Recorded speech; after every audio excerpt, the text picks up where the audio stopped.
पंडित धनराज करौली के जाने माने जमींदार थे। उनके पास 3 गांव की जमींदारी थी। ईश्वर का दिया हुआ सब कुछ उनके पास था। पुत्र गौरीलाल और पुत्री कुसुम दोनों बच्चे पढ़ने में बहुत होशियार थे। 10-12 कमरे का आलीशान मकान, सभी सुख सुविधा पंडित जी के पास थी। गौरीलाल ने 12वीं पास की थी और नगर पालिका में बड़े बाबू की नौकरी भी उसे मिल गई। अब तुम्हें भगवान की कृपा से सरकारी नौकरी मिल गई है, इसलिए मुझे लगता है कि तुम्हें आगे पढ़ने की कोई जरूरत नहीं। बस मन लगाकर अपनी नौकरी करो। पिताजी, अगर आपकी आज्ञा हो तो मैं आगे की पढ़ाई करना चाहता हूँ। नहीं, अब तुम्हें अपनी नौकरी पर ध्यान देना चाहिए। किस्मत वालों को ही इतनी जल्दी और इतनी अच्छी नौकरी मिल जाती है। भगवान ने तुम्हें जो दिया है उसकी कद्र करो और उसे संभालो। पिता की बात मानकर गौरी ने नौकरी शुरू कर दी और बहुत ही जल्द उसके लिए रिश्ते आने भी शुरू हो गए। पंडित धनराज ने विवाह के लिए कन्या पसंद करने की जिम्मेदारी अपनी पत्नी को सौंप दी। पंडित जी की पत्नी ने सैकड़ों रिश्तों को नापसंद किया।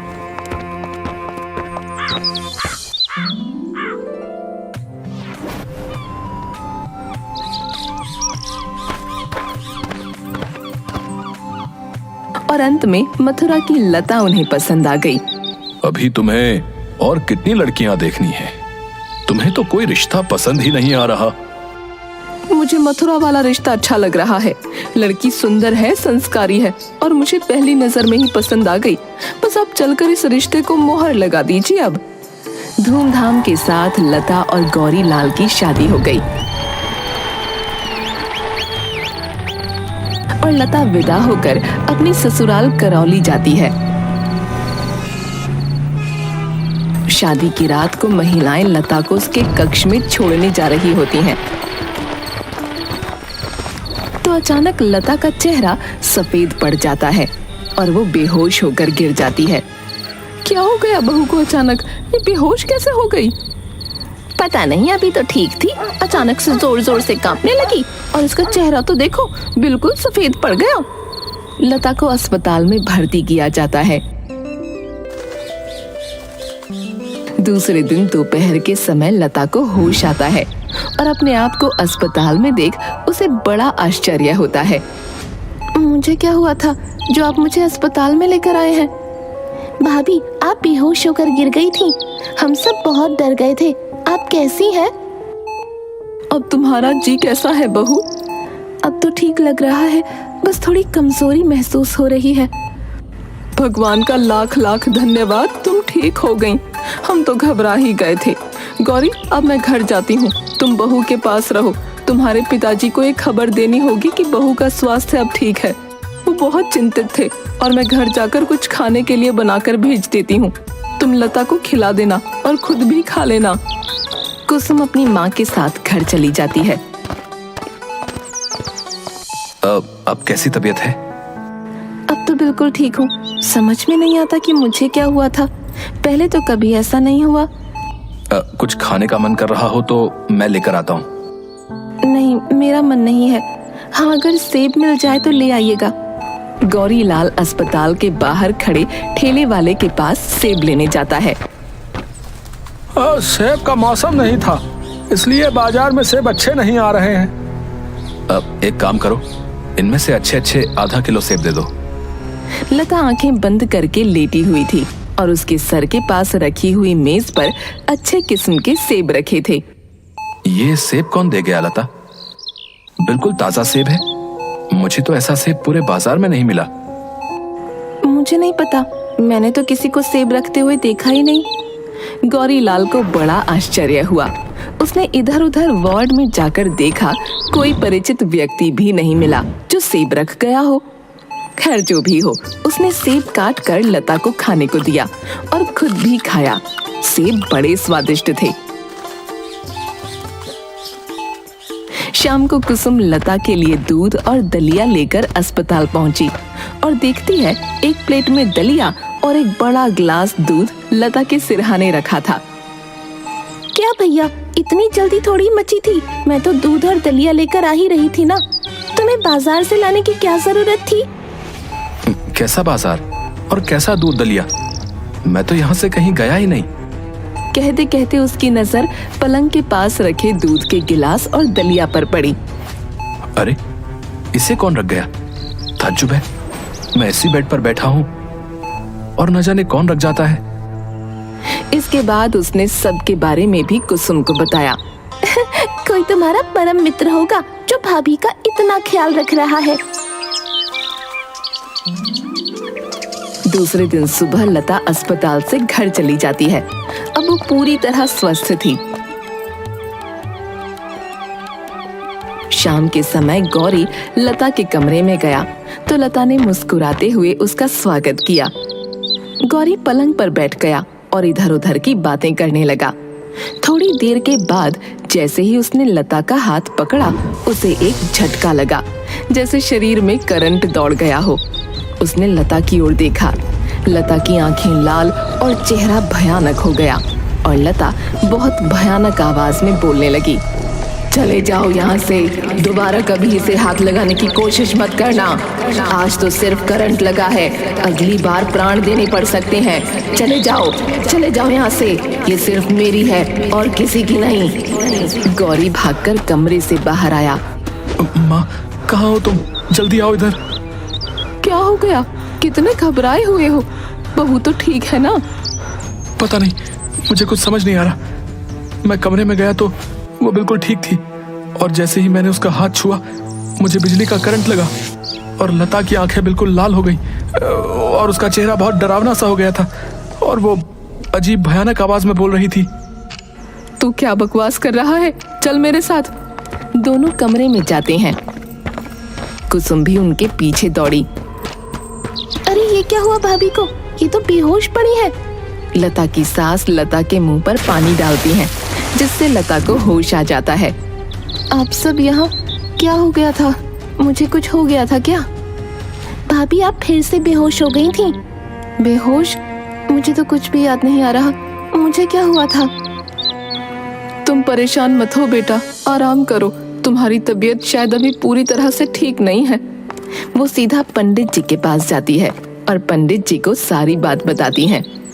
समझ तो मुझे भी कुछ नहीं आ रहा और मुझे बहू की फिक्र भी बहुत हो रही है।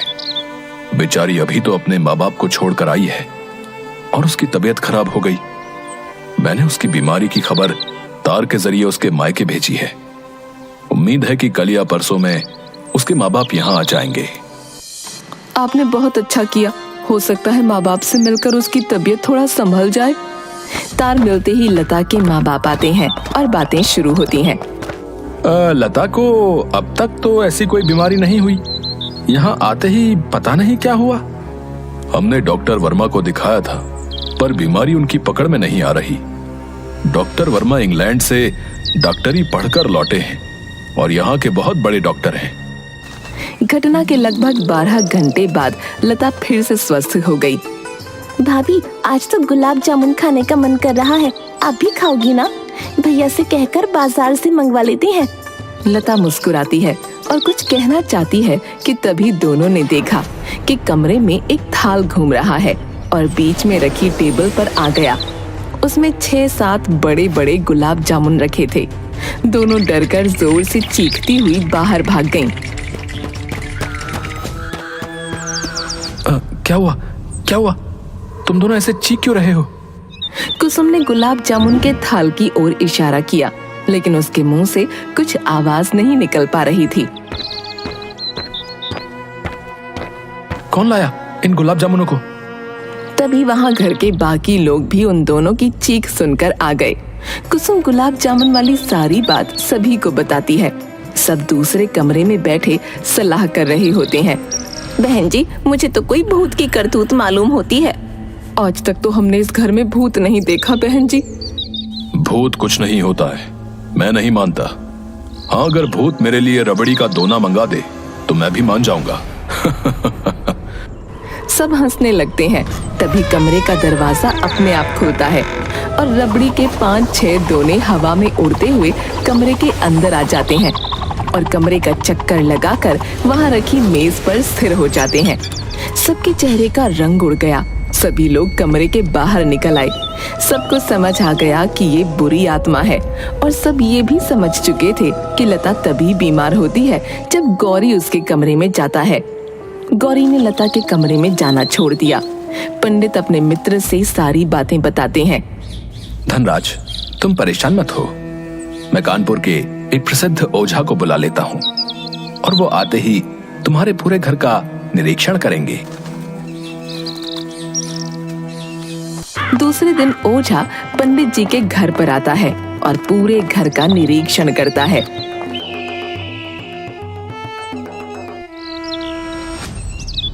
इस घर पर एक साया है। आप सबको परेशान होने की जरूरत नहीं है, मैं उसे भगा दूंगा। बस अब आपका ही सहारा बचा है हमें तो, लेकिन खर्च थोड़ा ज्यादा होगा। आप हमें इस संकट से बाहर निकालिए, हम मुंह मांगी दक्षिणा देने का वादा करते हैं। ओझा के रहने के लिए कमरा ठीक कर दिया जाता है। आधी रात के समय गौरी अपने कमरे में सो रहा था। उसे सर्दी लगने लगी। उसने पंखा बंद किया और फिर सोने चला गया। अभी आंख भी नहीं लगी थी कि पंखा फिर से चलने लगा। शायद कुसुम चलाकर गई होगी। वो फिर से पंखा बंद करने जा रहा था कि लाइट चली गई। वो बिस्तर पर लेट गया। 20 मिनट हो गए पर पंखा अभी भी तेज गति से चल रहा था। अचानक गौरी का बिस्तर जमीन से 5 फुट ऊंचाई में उड़ा और कमरे में गोल गोल घूमने लगा। गौरी के मुंह से जोरदार चीख निकली। वो बिस्तर से कूदकर तेजी से पिता के कमरे की ओर भागा। चीख सुनकर घर के सभी लोग जाग गए और बाहर आ गए। ओझा कुछ मंत्र पढ़ते हुए मकान के चौक में आ गया था। तभी बादल कड़कने की आवाज सुनाई दी और पानी के स्थान पर खून की बारिश होने लगी। तुम सब जल्दी ही अंदर जाओ और दरवाजा बंद कर लो। ओम क्रीम ग्राम क्रीम भट्ट स्वाहा। ओम क्रीम ग्राम क्रीम भट्ट स्वाहा। खून की बारिश अभी भी हो रही थी। सभी भयभीत निगाहों से एक दूसरे की तरफ देख रहे थे। मकान के बरामदे में चारों तरफ खून ही खून दिखाई दे रहा था। लता कहाँ गई? दिखाई नहीं दे रही। शायद अपने कमरे में होगी। गौरी जरा जाकर देखना वो कहाँ है।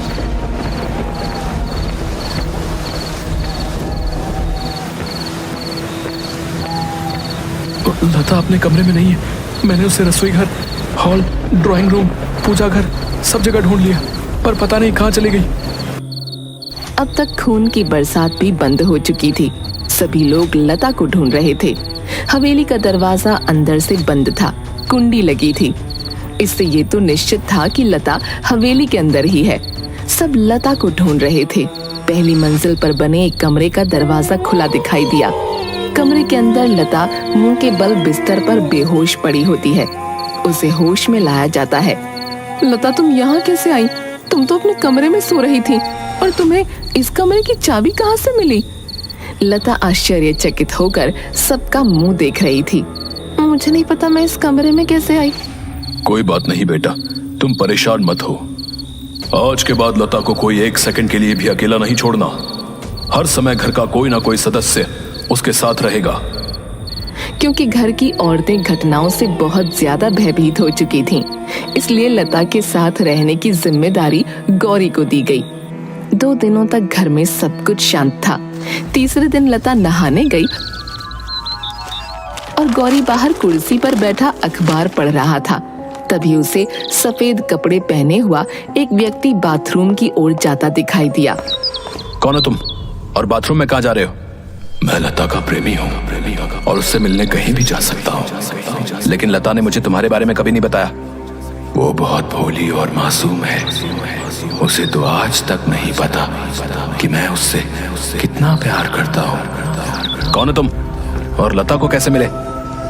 मेरा नाम तन्मय है। मैं लता के पड़ोस में किराए पर रहता था और उसे देखते ही मुझे उससे प्यार हो गया। फिर उसने मुझसे विवाह क्यों किया? तुमने उसे रोका क्यों नहीं?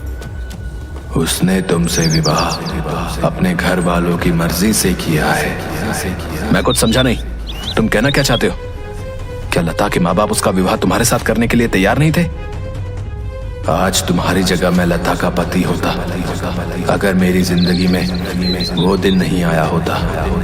तुम साफ साफ बात क्यों नहीं करते? मैं लता के माँ बाप से उसका हाथ मांगने जा रहा था। लता के ख्यालों में खोया हुआ बावला होकर अपने घर से निकला, और सड़क पर अगर मैंने उस ट्रक को देख लिया होता तो आज मैं जीवित होता और लता मेरी पत्नी होती। तुम कहना क्या चाहते हो? क्या तुम मर चुके हो?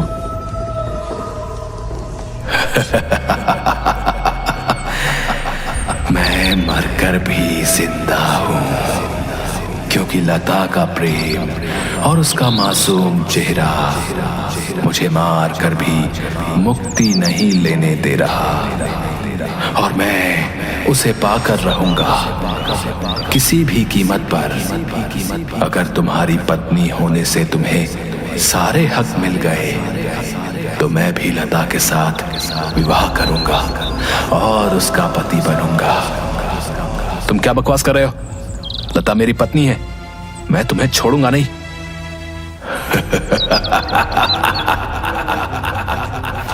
तुम मेरा कुछ नहीं बिगाड़ सकते। याद है ना, मैंने तुम्हें कैसे धरती से उठाकर आसमान में घुमाया था? याद है या भूल गए? गौरी डर गया।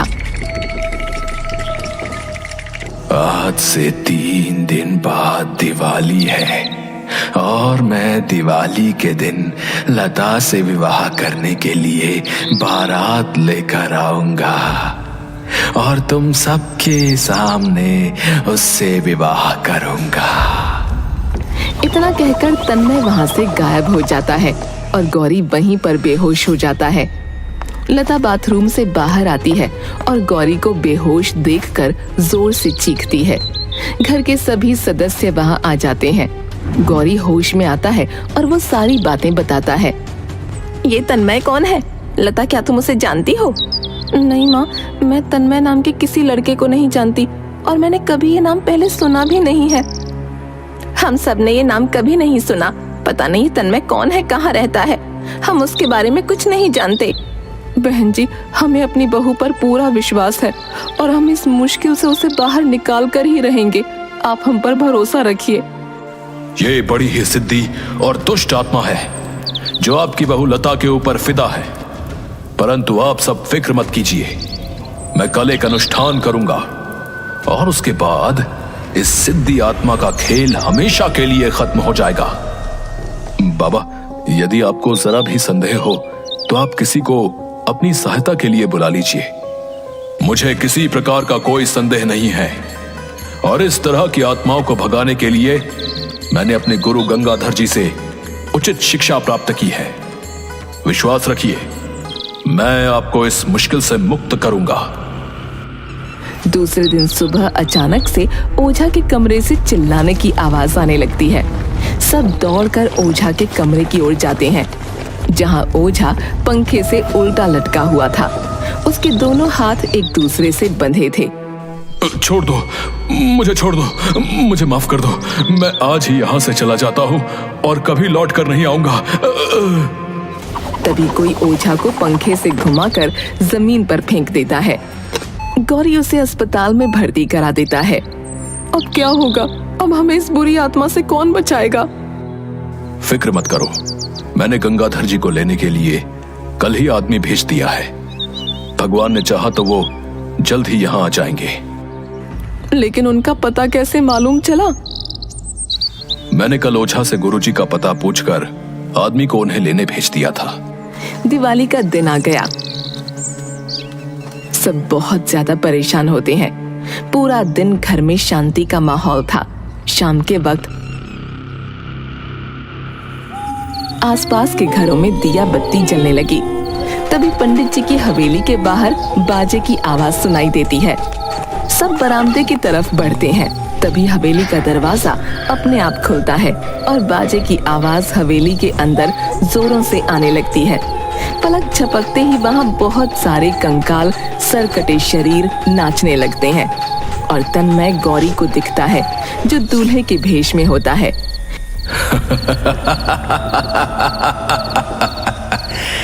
मैंने कहा था ना कि मैं दिवाली के दिन लता से विवाह करने के लिए बारात लेकर आऊंगा।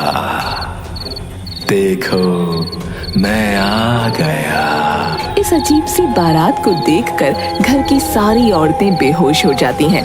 तभी लता के कमरे का दरवाजा खुलता है और वो दुल्हन के रूप में वरमाला लिए अजनबी की तरफ आती है। गौरी लता को आवाज देता है, लता, लता, तुम होश में तो हो? तुम ये क्या करने जा रही हो? लता को तो जैसे कुछ सुनाई ही नहीं दे रहा होता। वो चलती हुई सीधा तन्मय के पास पहुंची और वरमाला उसके गले में डालने ही वाली थी कि तभी एक गंभीर और दमदार आवाज आई, रुक जाओ, जाओ, जाओ। आवाज सुनते ही लता के हाथ रुक गए और वो वहीं बेहोश होकर गिर गई। ये आवाज गुरु गंगाधर की थी। पंडित जी, फिक्र मत कीजिए, मैं आ गया हूं। घर का मुख्य द्वार तुरंत बंद कर दीजिए। ग्रीन ग्राम ओम स्वाहा। देखते ही देखते तन्मय की आत्मा एक सफेद धुएं में परिवर्तित हो गई और उस बोतल में समा गई। मैं जानता हूं कि तुम सब इस बारात में लालच के कारण आए हो। मैं तुम सबको सिर्फ एक मौका दूंगा इस हवेली से बाहर जाने का। अगर तुमने देर की तो तुम सबका भी यही अंत होगा जो इस दुष्ट का हुआ है। सब बाराती वहां से गायब हो गए। पंडित जी, अब आप फिक्र मत कीजिए। आपकी बहू और आपका परिवार पूरी तरह से सुरक्षित है। मैं इस आत्मा को भोलेनाथ की सेवा में लेकर जाऊंगा और वहीं इसका न्याय होगा। आपका बहुत बहुत शुक्रिया गुरुजी, जो आपने समय पर आकर हमारे घर को बर्बाद होने से बचा लिया। परंतु ये दुष्ट आत्मा हमारी बहू के पीछे क्यों पड़ी थी? ये एक मनचली आत्मा है जो आपकी बहू के रूप और सुंदरता को देखकर उस पर मोहित हो गई थी और इसी कारण वो पीछे पड़ गई।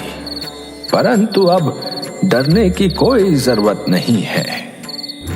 पंडित गंगाधर को बहुत सारी दान दक्षिणा देकर विदा किया जाता है। उसके बाद लता और गौरी अपना जीवन अच्छे से व्यतीत करते हैं। उनके 2 बच्चे भी हैं और घर में सब कुशल होता है।